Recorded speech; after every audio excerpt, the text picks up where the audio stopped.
Melasma అంటే మంగు మచ్చలు చాలా కామన్ గా చూస్తూ ఉంటాం, స్పెషల్గా 40+ ఇండివిజువల్ ఉమెన్లో.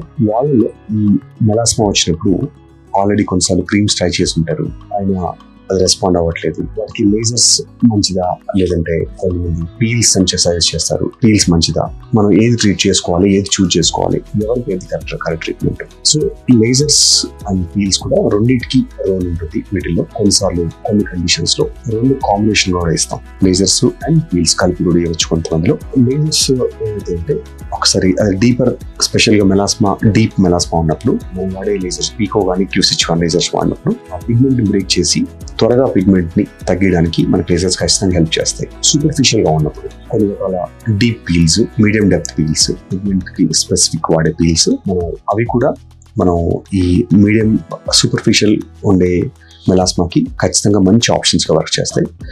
కొంతమందిలో సివియర్ ఉన్న కేసెస్లో మనం ఈ రెండు కాంబినేషన్స్ కూడా వాడతాం. ఈ రెండు కాకుండా లేజర్ అండ్ పీల్స్ కాకుండా కొంతమందిలో కొన్ని ఇంజెక్షన్స్ కూడా ఇవ్వాల్సి వస్తుంది, ట్రైనెక్సిమిక్ యాసిడ్ ఇంజెక్షన్స్ అంటాం. సో అది నాన్ రెస్పాండింగ్ కేసెస్ కి వాటిల్లో ట్రైనెక్సిమిక్ యాసిడ్ కాంబినేషన్ లేదంటే మోనోథెరపీ కూడా ఇవ్వచ్చు. సో మనకు మెలాస్మా వచ్చేసరికి multi factorial approach, single treatment, single session ఉండదు. ఒకసారి మన పేషెంట్ రెస్పాన్స్ బట్టి, వాళ్ళ ఇంప్రూవ్మెంట్స్ బట్టి కొన్నిసార్లు ట్రీట్మెంట్లో మనం చేంజెస్ చేస్తాం, కొన్నిసార్లు కాంబినేషన్ ట్రీట్మెంట్స్ పెడతాం.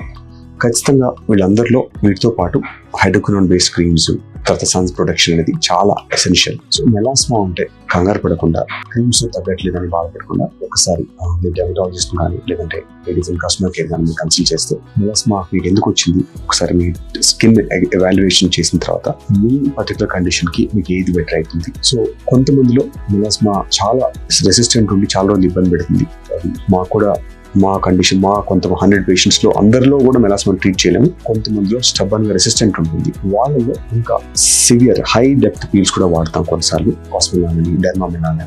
సో డిపెండ్స్, మన స్టేజ్ని బట్టి, మనకు ఉండే సివియారిటీని బట్టి మన ట్రీట్మెంట్ చేంజ్ చేయడం జరుగుతుంది. కాబట్టి ఈ ఒక్క ట్రీట్మెంట్తో అన్ని పోతాయి అని మాత్రం ఎప్పుడు మెలాస్మాలో ఉండదు. సో ఒక్కసారి మీరు కన్సల్ట్ చేసిన తర్వాతనే మీరు నిర్ణయం తీసుకుంటే మంచిది.